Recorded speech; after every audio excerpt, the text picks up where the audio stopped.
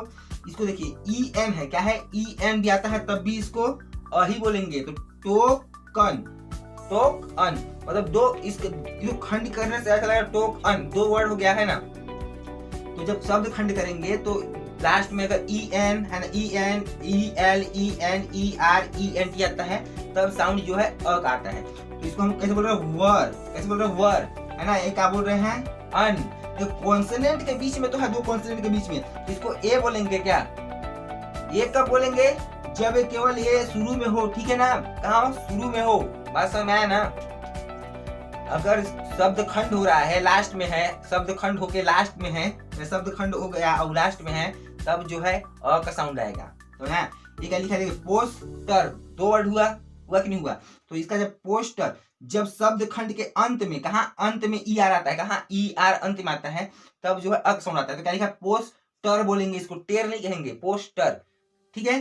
तो गाइज आपको यहाँ पे समझ में आया होगा, है ना। अगर समझ नहीं आया है तो वीडियो को दोबारा देखिए, अगर समझ नहीं आया है तो स्टडी 57 को अनसब्सक्राइब करके चले जाइएगा। समझ में आया बात, है ना। तो गाइज हमने आज की इस वीडियो में ई के उच्चारण नियम को देखा, किसका देखा, ई का उच्चारण नियम, ठीक है। तो ई को ए कब बोलते हैं, ई को ई कब बोलते हैं, ई को अ कब बोलते हैं, ई को ई अ कब बोलते हैं, ई को अ कब बोलते हैं।